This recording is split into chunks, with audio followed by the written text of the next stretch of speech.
Hello everyone. हमने ना अपना हम क्या पढ़ रहे थे, अमाशय पढ़ रहे थे। अमाशय का हम थर्ड भाग पढ़ रहे थे और हमने थर्ड भाग में देखा था कि हमारा क्या पाया जाता है, जठर ग्रंथि पाई जाती है। लेकिन ये मेरा गलत था कि जो हमारा पाइलोरिक होता है, पाइलोरिक में ही जठर ग्रंथि पाई जाती है, जबकि वास्तव में जो हमारी क्या होती है, जो हमारी जठर ग्रंथि होती है या पाइलोरिक में ही बल्कि क्या पाई जाती है, फंडिंग में पाई जाती है। और जानती हुए ये मेरा कन्फ्यूजन कहाँ से आया था, ये मतलब मैंने किसी महान टीचर का एक देखा था, वीडियो देखा था, तो वहाँ से बहुत कन्फ्यूजन, वहाँ से मैंने मतलब इसे कहा था। तो ये मेरा गलत था, इसलिए मैं आपसे जस्ट कहना चाहूँगी, आप पढ़ रहे हैं बहुत अच्छा बात है, बहुत अच्छी बात है, लेकिन आप पढ़ने के साथ साथ आप देखिए कि आप सही पढ़ रहे हैं कि गलत पढ़ रहे हैं, ठीक। क्योंकि यहाँ से अगर आपका एक नंबर गलत हो जाता है तो आप पूरे जीवन भर पछताते हैं, ठीक। तो विशेष ध्यान दीजिए, क्योंकि एक नंबर हमारे जीवन के लिए बहुत ही क्या होता है, महत्वपूर्ण होता है। आप देखते हैं कि बोर्ड एग्जाम में केवल हमारे एक नंबर कट जाता है तो हम कितने लोग उसका आ जाते हैं, पीछे हो जाते हैं, पॉइंट परसेंटेज। तो एक नंबर बहुत इंपॉर्टेंट होता है। तो पढ़ने के साथ साथ प्लीज़ सेल्फ स्टडी कीजिए और बुक पर विशेष ध्यान दीजिए, ठीक। देखिए, तो हमारा जो वास्तव में जो हमारा क्या होता है, हमने मतलब पाचन देख लिया था, कहाँ तक, अमाशय तक। अमाशय में हमने पूरा पाचन देख लिया था। और देखिए यहाँ पे हमें पढ़ना था का जस्ट जठर ग्रंथि, ठीक। देखिए, तो हमारी जठर ग्रंथि जो होती है ना, ये अमाशय के पाइलोरिक में न होकर के अमाशय के कहाँ पाई जाती है, फंडिंग में पाई जाती है। और बात करेंगे जो हमारी जठर ग्रंथि होती है, जठर ग्रंथि की संख्या कितनी होती है हमारे अमाशय में अर्थात फंडिंग में, तो इसकी जो संख्या होती है ना, लगभग 3.5 करोड़ होती है। क्या? लगभग 3.5 करोड़ होती है, ठीक। यहाँ पे जो हमारी जठर ग्रंथि होती है, जठर ग्रंथि की जो संख्या होती है किसमें, फंडिंग में अर्थात अमाशय में 3.5 करोड़ होती है। जो हमारा जठर ग्रंथि होता है, क्या देखिए यहाँ पे जो हमारा क्या होती है, जो जठर ग्रंथि होती है ये किसका श्रावण करती है, हमारे जठर रस का क्या करती है, श्रावण करती है। जो हमारी जठर ग्रंथि होती है ना, ये जठर रस का श्रावण करती है। देखिए यहाँ पे जो हमारा जठर रस होता है, जठर रस में हमें 3 प्रकार के क्या देखने को मिलते हैं, एंजाइम देखने को मिलते हैं। क्या? जो हमारा जठर रस होता है ना, जठर रस में हम 3 प्रकार के क्या देखते हैं, एंजाइम्स देखते हैं, ठीक। देखिए यहाँ पे जो हमारा जठर रस होता है, जठर रस में 3 प्रकार के क्या पाए जाते हैं, एंजाइम्स पाए जाते हैं, 1, 2 और 3। इसमें जो पहला जो हमारा पहला का होता है, जो हमारा पहला एंजाइम होता है, इसे हम कहते हैं पेप्सिन। क्या? पेप्सिन। जो हमारा दूसरा होता है ये होता है रेनिन। और जो हमारा थर्ड होता है इसे हम कहते हैं लाइपेज। लाइपेज या फिर आप कह सकते हैं जठर लाइपेज। तो जठर लाइपेज का क्या अर्थ है, जठर में पाए जाने वाला लाइपेज होता है जठर लाइपेज, या जस्ट क्या, लाइपेज। तो देखिए यहाँ पे जो हमारा जठर रस होता है ना, जठर रस में हमारे 3 एंजाइम्स पाए जाते हैं, अर्थात 3 एंजाइम्स पाए जाते हैं। जिसमें हमारा फर्स्ट एंजाइम होता है उसे हम कहते हैं पेप्सिन, जो हमारा सेकेंड एंजाइम होता है उसे हम कहते हैं रेनिन, और जो हमारा थर्ड एंजाइम होता है उसे हम कहते हैं लाइपेज। देखिए अगर इसे बात करते हैं याद करने की ट्रिक, तो आप PRL से कर सकते हैं, PRL, अर्थात मैं एक मतलब अच्छा ट्रिक बता रही हूँ, क्या, प्यार ले। आप प्यार ले से ना यहाँ पे इन तीनों शब्दों, तीनों एंजाइम्स को एंजाइम्स के नाम ज्ञात कर सकते हैं, याद कर सकते हैं, क्योंकि प्यार ले, आप जानते हैं कि जो हमारा प्यार शब्द है ये जस्ट बहुत ही नॉर्मल मतलब बहुत कॉमन शब्द है। इस समय सब जानते हैं और सब इसका प्रयोग करते हैं। तो यहाँ पे आप प्यार ले से ना आप ये जो है हमारा जठर रस में पाए जाने वाले एंजाइम्स के नाम आसानी से याद कर सकते हो, जो कि हमारे अमाशय में पाया जाता है। और यहाँ पर प्यार ले से पी से हो जाएगा हमारा पेप्सिन, जो आर होगा, आर से हो जाएगा हमारा रेनिन, और जो यल से होगा लाइपेज। तो आशा करती हूँ कि आपको जठर रस में पाए जाने वाले एंजाइम्स कभी भी जीवन में नहीं भूलेंगे, क्योंकि जो हमारा प्यार शब्द है बहुत ही कॉमन है, प्यार शब्द सबको आता है, ठीक। देखिए अब बात करते हैं इसके क्या कार्य हैं, क्योंकि जब एंजाइम्स हैं तो एंजाइम्स के तो कार्य होंगे तभी तो वह हमारे पेट में विद्यमान है। बिना किसी कारणवश कोई चीज़ हमारे शरीर में का विद्यमान नहीं होती है तभी तो उसका कार्य है, ठीक। देखिए तो हमारा जो पेप्सिन होता है ना, पेप्सिन जो होता है ये भोजन में आए हुए प्रोटीन पर क्या करता है, कार्य करता है। क्या? जो हमारा पेप्सिन होता है ये जब हम भोजन करते हैं तो भोजन में आए हुए जो प्रोटीन के कण होते हैं उस पर एक क्या करता है, कार्य करता है। देखिए ये जो हमारा पेप्सिन होता है ना, पेप्सिन जो होता है ये प्रोटीन को किसमें बदल देता है, पेप्टोन में बदलता है, ठीक। देखिए जो हमारा ये प्रोटीन होता है, जो पेप्सिन होता है, पेप्सिन जो होता है ये प्रोटीन को किसमें बदल देता है, पेप्टोन में बदल देता है, पेप्टोन में बदल देता है। यहाँ पे जो हमारा सेकेंड रेनिन होता है, ये रेनिन हमारे किस पर कार्य करता है, दूध पर कार्य करता है। ये दूध को दही में बदल देता है, ठीक। देखिए जो हमारा रेनिन होता है, रेनिन ये दूध को क्या बदल देता है, दही में बदल देता है। लेकिन ये तो बहुत सिंपल शब्द है। आप देखिए यहाँ पे आप याद रखिएगा कि यहाँ पर इसका की पॉइंट ये है कि जो हमारा दूध होता है ना, दूध में हमारे केसिन नामक का होता है, केसिन नामक प्रोटीन पाया जाता है, ठीक। जो हमारा दूध होता है, दूध जो होता है हमारा दूध में केसिन नामक प्रोटीन पाया जाता है, पैरा केसी पैरा कैसिनेट। तो यहाँ पे ना देखिए जो हमारा केसिन होता है ये जो हमारा केसिन होता है कहाँ पे आता है, दूध में पाया जाता है। इसलिए जो रेनिन होता है ये केवल दूध पर कार्य न करके ये केसिन पर भी कार्य करता है और केसिन को पैरा कैसिनेट में क्या करता है, बदल देता है। ये अगर जस्ट दूध पे कार्य करता है तो दूध को दही में बदलता है, लेकिन उसमें पाए जाने वाले अगर प्रोटीन की बात करें तो दूध में प्रोटीन पाया जाता है केसिन। तो ये प्रोटीन का पाचन करके केसिन को पैरा कैसिनेट में क्या कर देता है, बदल देता है। तो इसे आप याद रखिएगा, बोलिएगा मत कहीं भी, पैरा कैसिनेट। ठीक हो गया। ये केसिन को पैरा कैसिनेट में कर देता है, बदल देता है। जो थर्ड पार्ट हमारा होता है लाइपेज, तो लाइपेज बहुत ईजी है। जो हमारा लाइपेज होता है किस पर कार्य करता है, ये वसा पर कार्य करता है। ये वसा को मतलब ये वसा का पाचन करके कहाँ किस में बदल देता है, ये बदल देता है ट्राइग्लिसराइड में।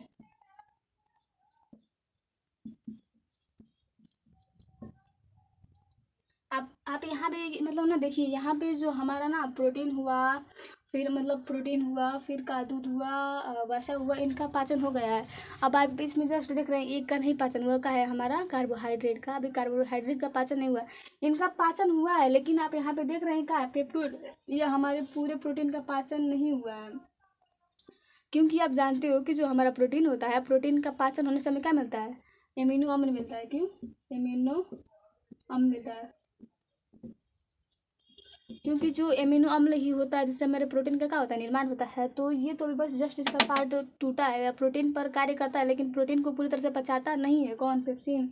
ये जस्ट प्रोटीन को पेप्टोन में क्या करता है, तोड़ देता है। मतलब जैसे कि ना मान लीजिए कि एक बहुत बड़ा मान लीजिए कि एक बहुत बड़ी दीवार है, अगर उसे तोड़ना है तो किसी ने मान लीजिए मारा एक हथौड़ा, तो वह गिर गया, लेकिन अभी उसके छोटे छोटे टुकड़े नहीं हुए, बस गिरा है, उसका एक रूप बदल गया। और यहाँ पे जो प्रोटीन का एक रूप बदला है, मान लीजिए कि यहाँ पे जो हमारा दीवार है ना, ये प्रोटीन है, जो प्रोटीन की रूपी जो दीवार है, दीवार को एक हथौड़ा मारा तो टूटा, तो वह उसके शॉर्ट फॉर्म अर्थात पेप्टोन के टुकड़ों में क्या होगा, टूट गया, लेकिन पूरा टूटा नहीं है। ठीक, अभी इसका पाचन और होगा। तो आपने देखा कि हमने अमाशय को पढ़ लिया, अमाशय में हमने जठर ग्रंथि पढ़ी, जठर ग्रंथि में हमने ये देखा कि जो हमारी जठर ग्रंथि होती है, ये हमारे शरीर में इनकी संख्या जो होती है लगभग 3.5 करोड़ होती है। वहीं जो हमारी जठर ग्रंथि होती है, जठर ग्रंथि से जठर रस का स्रावण होता है। और जो हमारा जठर रस होता है, जठर रस में हमें 3 एंजाइम देखने को मिलते हैं, जिसमें हमारा PRL अर्थात प्यारले से P से पेप्सिन, R से रेनिन और L से लाइपेज। ये हमारा क्या हो गया, इसके नाम हो गए, क्योंकि इस ज़माने में प्यार लोगे तभी तो दोगे।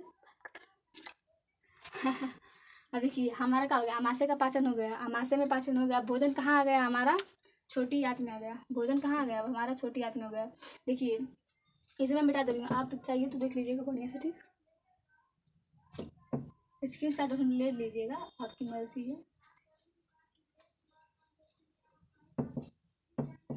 देखिए जो हमारा इसका मतलब यहाँ पे हम पढ़ रहे हैं का छोटी आंत।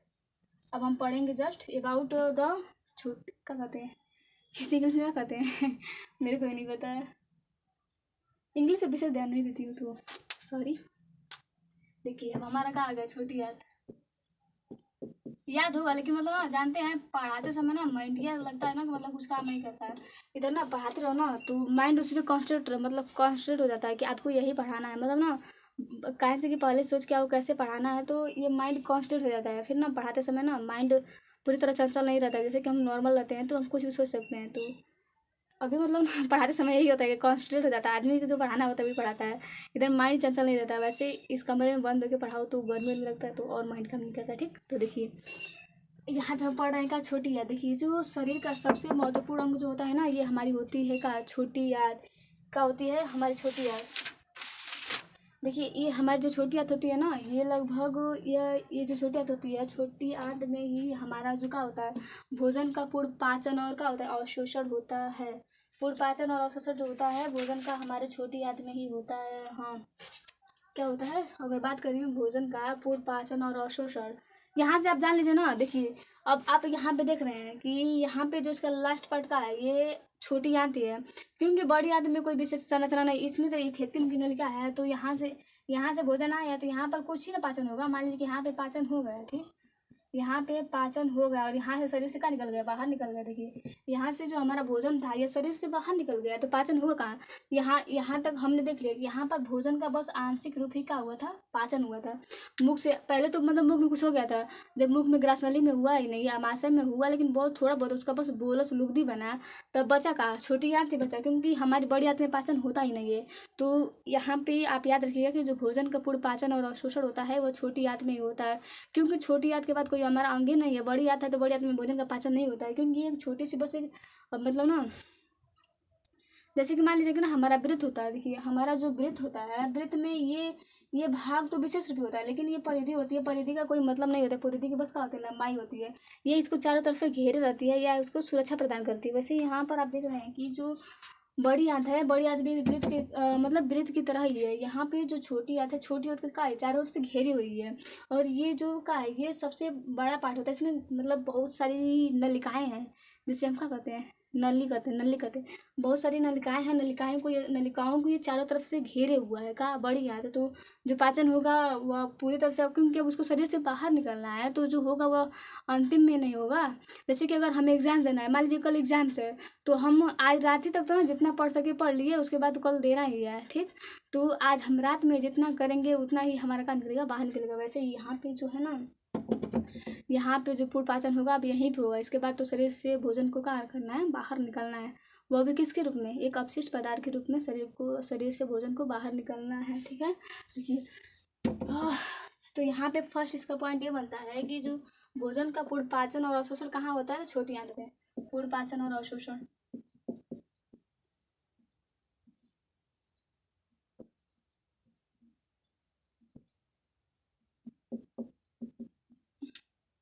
पूर्ण पाचन और अवशोषण जो हमारा सेकेंड पार्ट होता है। देखिए ये तो इसका फर्स्ट पॉइंट है। बात करते हैं कि इसकी लंबाई, ठीक। देखिए क्योंकि आप जानते हैं कि जो हमारी छोटी आंत होती है, एक नलिका रूपी संरचना होती है। क्या, एक ऐसे नलिका रूपी का होती है, संरचना होती है, ठीक। ये ऐसे नलिका रूपी संरचना होती है। तो इसका सेकेंड पार्ट ये होता है ना कि जो हमारी बात करें कि जो हमारी क्या होती है, जो हमारी ये छोटी आंत होती है, छोटी आंत की लंबाई जो होती है लगभग 6 से 7 सेंटीमीटर। 6 से 7 मीटर होता है, सेंटीमीटर होता है, 6 से 7 मीटर। क्या जो इसकी लंबाई होती है लगभग 6 से 7 मीटर का होती है, लंबी होती है। अगर बात करें इसके व्यास की, मान लीजिए, या फिर मान लीजिए चौड़ाई, ठीक। कहें से कि नली है तो नली का क्या होगा, व्यास से हुआ। चौड़ाई मतलब क्या होगा, इसका व्यास से हुआ चारों ओर से। तो इसकी जो चौड़ाई होती है लगभग, ये जो चौड़ी होती है ना, ये होती है 2.5 सेंटीमीटर। 2.5 सेंटीमीटर का होती है, चौड़ी होती है। और इसकी लंबाई की बात करें तो 6 से 7 सेंटीमीटर का होती है, लंबी होती है। यहाँ पे जो भोजन का पूर्ण पाचन और अवशोषण जो होता है, ये छोटी आंत में ही होता है। देखिए अब बात करते हैं कि जो हमारी छोटी आंत है, छोटी आंत के कितने पार्ट हैं। तो जिस प्रकार देखिए यहाँ पे बात करते हैं कि जो हमारी छोटी आंत है, छोटी आंत के कितने पार्ट हैं। तो ये ना इसके भी लगभग बस जस्ट 3 पार्ट्स हैं। जो हमारी छोटी आंत है, छोटी आंत के भी थर्ड मतलब 3 पार्ट है। जो हमारा फर्स्ट पार्ट होता है इसे कहते हैं हम ड्यूडेनम, हिंदी में से कहते हैं हम ग्रहणी। क्या, ग्रहणी। जो हमारा सेकेंड पार्ट है इसे कहते हैं हम जेजेनम। क्या, जेजेनम। फर्स्ट को ड्यूडेनम, सेकेंड को जेजेनम और थर्ड को इलियम। जेजेनम, ड्यूडेनम, जेजेनम और इलियम। ड्यूडेनम, देखिए duodenum, jejunum, ileum, duodenum, jejunum, ileum. एक दो बार आप भी बोलिए, याद हो जाएगा। देखिए बोलिए ड्यूडेनम, बोलिए जेजेनम, बोलिए ileum, duodenum, jejunum, ileum, duodenum, jejunum, ileum. याद हो गया ना, बहुत इजी है। हिंदी में होता है फर्स्ट को ग्राड़ी कहते हैं, जो हमारा जेजेनम होता है इसे हम कहते हैं मध्यांत्र। मध्यांत्र जो हमारा थर्ड होता है इसे हम कहते हैं शेषांत्र। शेषांत्र, ठीक। तो देखिए यहाँ पे जो हमारे ड्यूडेनम होता है, ड्यूडेनम में भोजन का पाचन होता ही नहीं है। यहाँ से जब भोजन उतरेगा ना, जो यहाँ से भोजन में देखिए जो हमारा, देखिए जब ना भोजन हमारे कहाँ था, आमाशय में था। तो आमाशय में भोजन किस में था, लुगदी के रूप में, अर्थात बोलस के रूप में था। लेकिन वही जब हमारा भोजन जस्ट आमाशय से ना कहाँ, छोटी आंत में प्रवेश किया, डिडेनम की जगह से, यहाँ से डिडेनम की सहायता से जैसे ही यहाँ प्रवेश किया, तो ये अब लुगदी के रूप में नहीं रहा। अब ये बदल गया किस में, कायम के रूप में, ठीक। देखिए ये अब बदल गया भोजन कायम के रूप में, कायम के रूप में बदल किस गया, कायम के रूप में। आप ना जो पलटी करते हो ना, देखिए आप जब ना भोजन मुख में से ना मुख में लेकर के उसे थूक देते हो, जब भोजन आप मुंह में लेकर उसे कुछ चीज़ के थूक देते हो उसे हम बोलस कहते हैं। लेकिन वहीं जब भोजन हमारे अंदर चला जाता है किसी कारणवश जब हमें उल्टी होती है ना, उल्टी के रूप में हम बोलस को नहीं बल्कि हम काइम को शरीर से बाहर निकालते हैं। और ये ना जब छोटी आंत के मध्य भाग में पहुंच जाता है तो उसे हम काइम कहते। सोच लीजिए उल्टी करते समय कितनी परेशानी होती है, मतलब पूरा एकदम मतलब कहाँ से निकलता है, कितना बुरा लगता है। वैसे ही ना मतलब उल्टी को देखते ही अरे अभी तो नाम लेते हैं बहुत ही दिक्कत हो रही है, तो छी मतलब समझ जाइए, ठीक ठीक। तो जो मतलब जो हम उल्टी करते हैं ना, उल्टी का जो रूप होता है हमारा काइम होता है, ठीक। और यहाँ तक जो भोजन था बोलस के रूप में था, जब जस्ट आगे बढ़ा तो किसमें बदल गया, काइम के रूप में बदल गया। देखिए यहाँ पे जो हमारा ड्यूडेनम होता है, देखिए इसका जो फर्स्ट भाग होता है ड्यूडेनम, ड्यूडेनम, इसे हम हिंदी में कहते हैं ग्रहणी, इसे हम हिंदी में कहते हैं ग्रहणी। जो हमारा सेकेंड पार्ट होता है इसे कहते हैं जेजेनम, जेजेनम, इसे भाग इसे कहते हैं मध्यांश। जो हमारा थर्ड होता है इसे हम कहते हैं इलियम, शेषांश।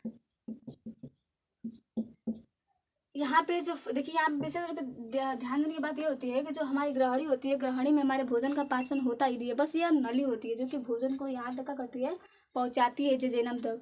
जेजेनम से लेकर के पाइलोरिक तक के मध्य के भाग को हम ड्यूडेनम अर्थात ग्रहणी कहते हैं। ये एक सी के आकार का होती है, आकृति होती है। अगर बात करें इसकी लंबाई की तो यह भी लगभग अमाशय के इतना लगभग 25 सेंटीमीटर का होती है, लंबी होती है। जो ग्रहणी होती है ना ये सी के आकार की होती है। देखिए जो ना यहाँ पे जो ड्यूडेनम अर्थात जो हमारी का होता है ग्रहणी में भोजन का पाचन नहीं होता है, लेकिन आप जानते हैं कि यहाँ पे जो हमारा का होता है, यहाँ पे जो हमारा आमाशय होता है, आमाशय में भोजन क्या हो गया होता है, अम्लीय हो गया होता है। और जब भोजन अम्लीय होता है तो ये जो आमाशय की दीवार होती है, आमाशय की दीवार इसलिए सहती है क्योंकि यहाँ पे ना, यहाँ पे इसकी ये क्षार की एक पतली परत पाई जाती है, जैसे हम म्यूकोसा कहते हैं, क्या म्यूकोसा कहते हैं। इस यहाँ पे ना एक क्षार की पतली परत पाई जाती है, जैसे हम म्यूकोसा कहते हैं, क्या म्यूकोसा कहते हैं। इसलिए जो यहाँ पे क्षार होता है ना इसको ये क्या कर देता है, सहन मतलब कर लेता है। लेकिन ना जब ये जहाँ जैसे ही यहाँ से ये प्रवेश किया कहाँ, छोटी आंत में, तो आप जानते हैं कि जब आमाशय की दीवार है तो आमाशय की दीवार तक ही क्या पाया जाएगा, म्यूकोसा पाया जाएगा। उसके आगे तो वह पाया नहीं जाएगा। जब नहीं पाया जाएगा तो जब भोजन अम्लीय है तो इसकी दीवारों का कर सकता है, वह तोड़ सकता है, अर्थात इसकी दीवारें फट सकती है। किसकी वजह से, अम्लीय माध्यम से, क्योंकि खट्टा है। तो आप जानते हैं कि जो हमारा अम्ल होता है, अम्ल की प्रवृत्ति कैसे होती है, संक्षारक होती है। तो यहाँ पे आप देखिएगा कि जब यहाँ पर भोजन आगे बढ़ेगा ही नहीं तो भोजन का पाचन होगा ही नहीं। इसलिए यहाँ पे क्या होता है, आपने देखा था कि यहाँ पर हमारी क्या पाई जाती है, यकृत पाई जाती है और पित्ताशय पाई जाती है, यकृत और पित्ताशय पाई जाती है। जैसे ही जो भोजन हमारा अम्लीय भोजन जो होता है ना अमाशय से, जैसे ही यहाँ हमारी ड्यूडेनम अर्थात ग्रहणी में प्रवेश करता है, वैसे ही एकदम जस्ट यहाँ पित्ताशय से पित्त स्रावित हो जाता है। क्या, यहाँ पित्ताशय से पित्त स्रावित हो जाता है और यहाँ पे आके जुरंत मिल जाता है। जैसे ये कहा ड्यूडेनम में प्रवेश करता है वैसे ही हमारा क्या होता है, यहाँ पे पित्त मिल जाता है, पित्त से मतलब पित्ताशय से पित्त मिल जाता है। क्योंकि आप जानते हैं कि जो हमारा पित्त होता है ये क्या होता है, क्षारीय होता है। जो हमारा पित्त होता है ये हमारा क्या होता है, क्षारीय होता है। अगर बात करें इसकी मतलब क्षारीयपन की, तो अगर बात करें इसका पीएच मान, तो इसका पीएच मान क्या होता है, 7.7 होता है। इसलिए क्या होता है, ये एक क्षारीय प्रवृत्ति का होता है। जब आप जानते हैं कि जब अम्ल और क्षार मिलते हैं तो वहाँ पर न्यूट्रिशन हो जाता है, अर्थात तो जब अम्ल और क्षार मिलते हैं तो उदासीनीकरण की प्रक्रिया हो जाती है। और जब उदासीनीकरण की प्रक्रिया हो गई तो ना तो उसमें अम्ल रहा और ना ही क्षार रहा, सब बदल गया, भोजन का हो गया, नॉर्मल हो गया। जब भोजन नॉर्मल हो गया तो इसकी दीवारें क्या कर लेंगे, सह लेंगे और उसे कूट करके उसको पचा देंगे, ठीक है। देखिए तो यहाँ पे जैसे ही कहा गया, यहाँ पे पित्ताशय से पित्त मिल गया और मतलब वहाँ पर भोजन जो अम्लीय था वह कड़वा हो गया, क्षारी हो गया, क्षारी और अम्ल मिलकर उन्होंने वहाँ पर क्रिया की और भोजन को उदासीन कर दिया। भोजन का एकदम नॉर्मल है, अब इसे छोटी आंत पचा सकती है। देखिए यहाँ पे ड्यूडेनम में मतलब कोई पाचन तो नहीं होता है, लेकिन यहाँ पे आप याद रखिएगा कि जो हमारा ड्यूडेनम होता है, ड्यूडेनम से दो हार्मोन स्रावित होते हैं। जो हमारा ड्यूडेनम होता है, ड्यूडेनम से हमारे 2 हार्मोन स्रावित होते हैं। पहले का नाम है सेक्रेटिन, और जो हमारा सेकेंड होता है इसे हम कहते हैं क्लोसिस्टोकाइनिन,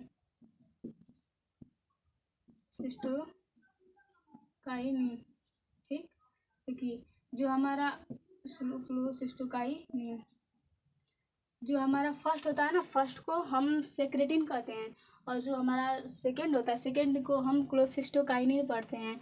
यहाँ पे आप जानते हैं कि जो यहाँ पे ना ये जो क्लोसिस्टोकाइनिन होता है, ये क्लोसिस्टोकाइनिन क्या करता है, ये क्लोसिस्टोकाइनिन उत्तेजित करता है किसको, पित्ताशय को। कि आप पित्तरस का क्या कीजिए, स्रावित कीजिए।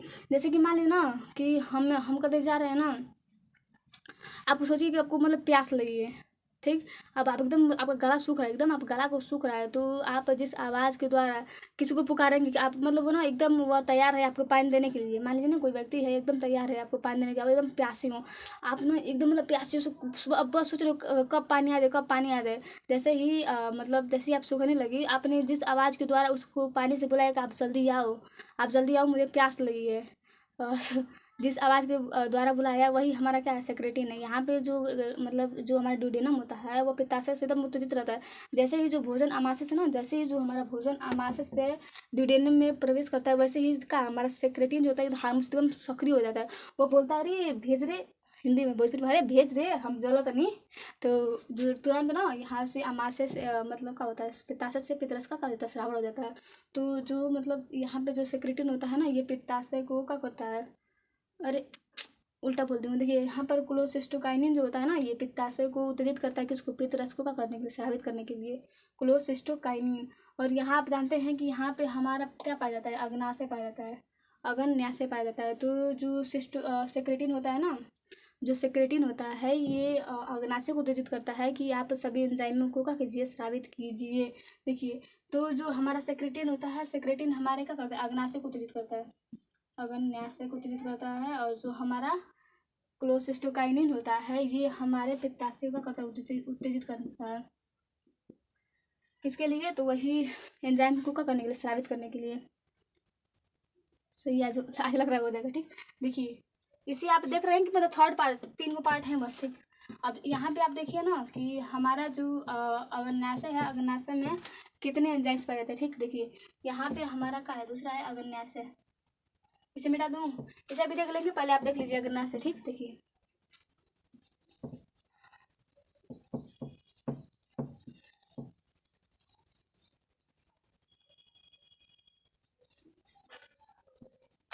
देखिएगा अग्न्याशय,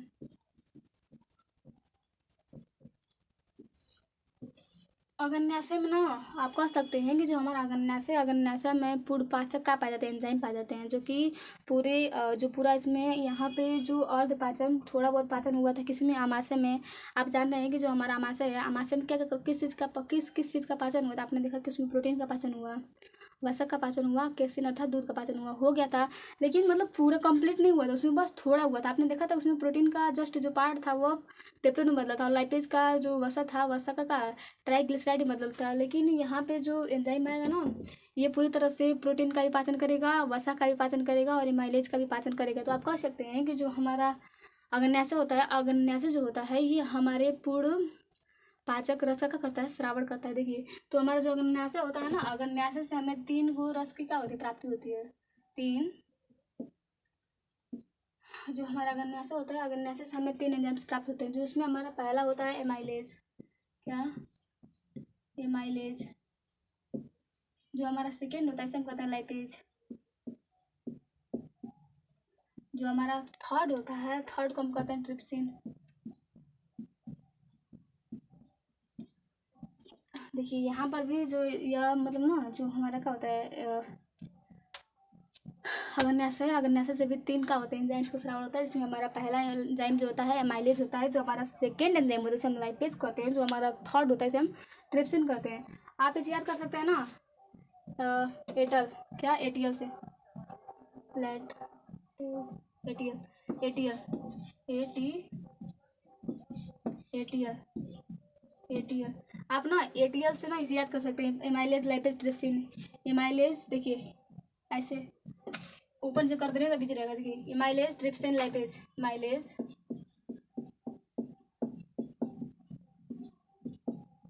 ट्रिप्सिन लाइपेज। आप इसे याद कर सकते हैं किसके, एटीएल के द्वारा। ATL, Airtel, Airtel, Airtel SIM है हम लोग की, मेरी भी सिम एयरटेल है, मतलब एयरटेल सबके पास होती है। तो एयरटेल से आप याद रखिएगा एटीएल, एयरटेल से एटीएल, एयरटेल से का एटीएल, एटीएल के द्वारा आप याद कर सकते, ए से एमाइलेज, टी से ट्रिप्सिन और यल से लाइपेज। ए से एमाइलेज, टी से ट्रिप्सिन, यल से लाइपेज। 2 बार बोलिएगा एकदम बढ़िया से, आपको याद हो जाएगा। देखिए बोलिए ना कि ए ट ल, क्या एटीएल या एयरटेल, एयरटेल। ए से एमाइलेज, ए से एमाइलेज, टी से ट्रिप्सिन, टी से ट्रिप्सिन, यल से लाइपेज, यल से लाइपेज। बोलिए 2 बार और। ए से एमाइलेज, क्या ए से एमाइलेज, टी से ट्रिप्सिन, टी से ट्रिप्सिन, यल से लाइपेज, यल से लाइपेज। याद हो गया ना। यहाँ पे 3 अंगनाचे के द्वारा 3 मतलब 3 का होता है ध्यान से रख सकते हैं, जिसमें हम एयरटेल के द्वारा याद कर सकते हैं। ए से एमाइलेज, टी से ट्रिप्सिन और यल से लाइपेज। ऐसे ही आप हाल बोलेगा प्रेस कीजिए, आपको भी हो जाएगा। ठीक, देखिए यहाँ पे जो हमारा जो एमाइलेज होता है, आपने देखा कि जो बस जो थोड़ा बहुत कार्बोहाइड्रेट का पाचन होता है मुख में हुआ था, किसके, थायराइड के द्वारा। अभी पूरा जो हमारा का है कार्बोहाइड्रेट बचा हुआ है। तो यहाँ पे जो एमाइलेज होता है, एमाइलेज हमारा क्या करता है, कार्बोहाइड्रेट का पाचन करता है। जो एमाइलेज होता है ये कार्बोहाइड्रेट का करता है, पाचन करता है। जो हमारा ट्रिप्सिन होता है ये जो हमारा पेप्टोन था, पेप्टोन को पेप्टाइड में तोड़ देता है। ठीक, देखिए यहाँ पे जो हमारा ट्रिप्सिन था ये पेप्टाइड को, पेप्टोन को पेप्टाइड में तोड़ देता है। और जो हमारा लाइपेज होता है वही वसा का क्या करता है, ये भी पाचन करता है, वसा का पाचन करता है। जो ट्राइग्लिसराइड बचा बना था ना वसा का पाचन से, जब मतलब जठर लाइपेज ने वसा पर का किया था, पाचन किया था, तो वहाँ पर क्या बचा था, ट्राइग्लिसराइड बचा था। तो जो ट्राइग्लिसराइड था उसका पाचन का करते लाइपेज कर दिया। ठीक, तो यह हमारा हो गया किसका, अग्न्याशय का।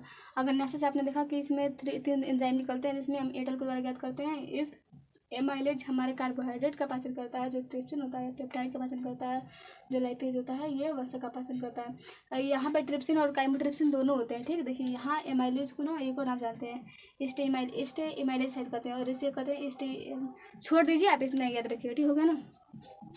ये हमने देख लिया क्या अग्न्याशय से, और हमने मतलब पित्ताशय के बारे में भी जान लिया। देखिए जो हमारी ग्रहणी होती है ना, ग्रहणी हमारे पित्त का क्या करती है, श्रावण करती है। देखिए यहाँ पे आपका प्लस पॉइंट ये है, याद रखिएगा कि जो हमारी ग्रहणी होती है, ग्रहणी ना, जो हमारी ग्रहणी होती है, ग्रहणी हमारे पित्त का श्रावण करती है ना, कि पित्ताशय, पित्ताशय। देखिए पित्त मतलब क्या होता है, पित्त मतलब ये हमारा क्या हुआ, वर्णक हुआ, और आशय मतलब घर हुआ, आशय मतलब घर हुआ। तो जो पित्त का जो घर होता है ये क्या होता है, पित्ताशय होता है। लेकिन बात करें पित्त की उत्पत्ति, तो ये कहाँ से होती है, कृत से होती है। तो ये प्रश्न बनता है हमेशा ऑब्जेक्टिव का, बताइए कि जो हमारा पित्तरस होता है, पित्तरस का श्रावण कहाँ से होता है।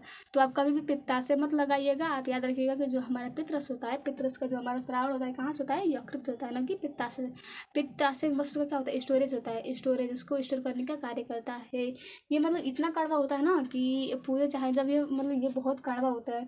आप देखते हैं, आप कभी मटन लेने गए होंगे तो नहीं कहते हैं कि देखिए कि ओकर का ओकर मत फूटे, मतलब ओकर ओकर का बोले ओकर पितिया मत फूटना, तो तर मीठा भी खराब हो जाए। ठीक, तो ये बहुत ही कड़वा होता है, इससे पूरा का होता है स्वाद बदल सकता है। सोचिए कितना कड़वा होता है। ठीक, देखिए तो यहाँ पे ना जो हमारा कोलेसिस्टोकाइनिन होता है, ये इसको पित्ताशय को उत्तेजित करता है कि आप पित्त का श्रावण कीजिए। और जो हमारा सेक्रेटिन होता है ये अग्न्याशय को उत्तेजित करता है कि आप पूरे पाचक रस को क्या कीजिए, श्रावित कीजिए। अब यहाँ पे आप देख रहे हैं कि यहाँ पे जो हमारा भोजन है पूरी तरह से पचने के लिए एकदम रेडी है, कहाँ से कि इसमें पित्त आ गया। तो जो भोजन हमारा का था अम्लीय था, वह अम्ल और क्षारीय क्रिया का हो गया, उदासीन हो गया। देखिए यहाँ पे जो हमारा भोजन था ये हमारा क्या हो गया, उदासीन हो गया। जो हमारा भोजन था ये उदासीन हो गया। यहाँ पे जो हमारा भोजन है यह क्या हो गया, उदासीन हो गया। प्लस इसमें जो हमारे भोजन के कण बचे थे, जिनका भी पूर्व से पाचन नहीं हुआ, उनके पाचन के लिए अग्न्याशय ने बहुत सारे क्या कर दिए, यहाँ से बहुत सारे एंजाइमों को छोड़ दिए। अब जो हमारा भोजन है, भोजन का पूर्ण सब का हो जाएगा पाचन। इसलिए जो हमारा कहा जाता है कि जो हमारी छोटी आंत होती है, छोटी आंत में भोजन का पूर्ण पाचन और क्या होता है, अवशोषण होता है। हो गया ना। देखिए अब यहाँ पे ना जो हमारा जेजेनम होता है, जेजेनम का भी कोई विशेष कार्य नहीं होता है। ये जो भोजन होता है भोजन को मार्ग देता है कि आप फैल जाइए। क्या यहाँ पे जो हमारा ना जेजेनम होता है, जेजेनम में भी भोजन का कोई पाचन नहीं होता है। यहाँ पे बस उसको यह फैलने का स्थान होता है, यहाँ पर भोजन फैल जाता है। क्योंकि आप जानते हैं कि अगर ना आपको मान लीजिए कि आपको कुछ सुखवाना है या फिर किसी कार्य को अच्छे से करना है, तो आप उसे विस्तार में करेंगे तो वो जितना फैलेगा उसमें उतने आपको साफ साफ कट दिखने लगेंगे। जब साफ साफ कट दिखने लगे तो आप उसे फूल कुछ आराम से सकते हैं। इसलिए जो हमारा ड्यूडेनम, जो हमारा जेजुनम होता है, जेजुनम में भी उतना भोजन का पाचन नहीं होता है। यहाँ पे जस्ट उसको फैलने का काम मिलता है, मार्ग मिलता है। अब इसका जो थर्ड पार्ट होता है, थर्ड पार्ट कहते हैं हमका इलियम। इलियम बहुत ही महत्वपूर्ण होता है, इस यहीं पर भोजन का पाचन होता है। अब क्यों होता है? क्योंकि जो हमारा इलियम होता है ना, इलियम में विलाई यथार्थ रसायनकुर पाए जाते हैं। क्या? जो हमारा इलियम होता है, इलियम में हमारे क्या पाए जाते हैं? रसायनकुर पाए जाते हैं। इसे हम कहते हैं विलाई, विली या विलाई। विली इसकी इंग्लिश होती है लेकिन इसे विलाई पढ़ते हैं। तो हमारा जो थर्ड पार्ट होता है इलियम, इलियम में रसायनकुर पाए जाते हैं। रसायनकुर में जो भोजन का होता है यहाँ पर पूर्ण रूप से क्या हो जाता है? पाचन हो जाता है, भोजन पच जाता है। और जो हमारा उत्सर्ज यहाँ पर पाचन इसलिए होता है ना, क्योंकि यहाँ पर अवशोषण बहुत ज़्यादा होता है। क्योंकि जो रसायनकुर होता है ना, ये उंगली सदृश का होते हैं, संरचनाएं होती हैं ऐसे। ये जो हमारी ना जो रसायनकुर होती हैं, ये उंगली सदृश संरचनाएं होती हैं। ये ना मतलब ऐसी संरचनाएं होती हैं, जब भोजन आने पर ना ये अपने आप को 16 गुना बड़ा कर सकती हैं। सर ने बताया था, शायद सही होगा। देखिए यहाँ पे जो हमारी क्या होती है, जो हमारी मतलब रसायनकुर होते हैं ना, रसायनकुर जो होती हैं ये एक ऐसे होती है। लेकिन जब अगर बात करें भोजन को पचाने की, अगर अवशोषण करने की, तो ये उनका ये फैल जाती हैं। ये अपने आप को लगभग 16 गुना का कर सकते हैं, फैला सकते हैं। मान लीजिए कि मैं इतनी हूँ, मान लीजिए कि मैं इतनी हूँ, अगर मैं अपने आप को 16 गुनी फैलाऊंगी तो सोचिए कहाँ तक जाऊँगी, कहाँ तक जाऊँगी। वैसे ही यहाँ पे भोजन का पूरा मिल गया, तो यहाँ पे भोजन का पाचन और शोषण पूरी तरह से क्या हो जाता है? हो जाता है। यहाँ पे जो प्रोटीन आप देख रहे हैं कि यहाँ पे पेप्टाइड बचा है। क्या? यहाँ पे जो भोजन है, यहाँ पे जो प्रोटीन ट्रिप्सिन से जो प्रोटीन का पाचन हुआ है, जहाँ पे पेप्टिन को पेप्टाइड बदल गया है। लेकिन एक प्रोटीन का पूरी तरह से पाचन एमिनो अम्ल में नहीं हुआ है। इसलिए जो इलियम होती है, इलियम में एक एंजाइम पाई जाती है जिसे हम कहते हैं इरेप्सिन। क्या? इरेप्सिन। इरेप्सिन जो होती है ये हमारे का पेप्टाइड को क्या तोड़ देती है? एमिनो अम्ल तोड़ देती है, एमिनो एसिड में क्या तोड़ देती है। आप देख रहे हैं कि हमारा जो का हो गया, प्रोटीन का पूरी तरह से पाचन हो गया। यहाँ पर हमारे कार्बोहाइड्रेट का पाचन हो गया, लाइपेज का पाचन हो गया, सबका पाचन हो गया। अब बचेगा अवशोषित भोजन। तो अवशोषित भोजन जो होगा यहाँ पे आएगा कहाँ? अब यहाँ पे भोजन का हो गया, पूरी तरह से पाचन भी हो गया, अवशोषण भी हो गया। अब थोड़ा बहुत का बचा? जल बचा। जल के यहाँ पर पाचन नहीं हुआ है। यहाँ पे ना, यहाँ पे जो पाचन हुआ है प्रोटीन का हुआ है। प्रोटीन देखिए यहाँ पे जो पाचन हुआ है प्रोटीन का हुआ है, वसा का हुआ, कार्बोहाइड्रेट का पाचन और अवशोषण यहाँ पर हो गया। अब बचा है जल। तो जल का जो पाचन होता है हमारे कहाँ होता है? हमारे बड़ी आंत में जो होता है ये जल का पाचन होता है। यहाँ से जो हमारा अवशिष्ट भोजन बच गया ना, ये आ गया हमारे कहाँ? बड़ी आंत में। देखिए यहाँ पे ना, जहाँ पे जो छोटी आंत और बड़ी आंत मिलती है, इसे हम कहते हैं क्रीमी परिशिष्टिका। इसे क्रीमी परिशिष्टिका कहते हैं। इसे हम उंडुक उंडुक या सिकम, इसे हम सिकम कहते हैं। जहाँ पे ना छोटी आंत और बड़ी आंत मिलती है, इसके इस स्थान को हम सिकम कहते हैं, शायद सिकम, हाँ सिकम भी कहते हैं, सिकम कहते हैं। और यहाँ पे ना, यहाँ पे जो ये उंगली सदृश संरचना होती है इसे हम अपेंडिक्स कहते हैं। ये हमारे शरीर का होता है अपेंडिक्स, अपेंडिक्स, अपेंडिक्स। ये जो उंगली सदृश संरचना है ना, इसे हम अपेंडिक्स कहते हैं। ये हमारे शरीर का अवशेषी अंग, क्योंकि इसका कोई कार्य नहीं है। क्योंकि आप जानते हैं कि जब हम प्राचीन काल आदिमानव काल में थे, जब हम आदिमानव थे, तो हमें आज के जैसे भोजन का कुछ भी पता नहीं था। तो हम क्या करते थे? हम मतलब घास फूस को ही खाते थे, तब इसका कार्य होता। लेकिन इस समय इसमें कोई कार्य नहीं है ना। ये एक अवशेषी अंग के मतलब अवशेषी अंग के रूप में अभी भी हमारे शरीर में विद्यमान है। लेकिन देखिए इसका देखिए इसका पावर। यहाँ पे अगर कभी बाई चांस ना, अगर भोजन के कण इसमें पहुँच गए तो ये सड़ने लगता है। और जब अपेंडिक्स सड़ने लगता है तो अपेंडिक्स के तहत जो हमारी पूरी आंतें होती है सड़ने लगती है। तो आदमी जो होता है ना, ये खतरे पड़ जाता है। इस रोग को हम कहते हैं ना अपेंडिक्स, अपेंडिसाइटिस कहते हैं इस।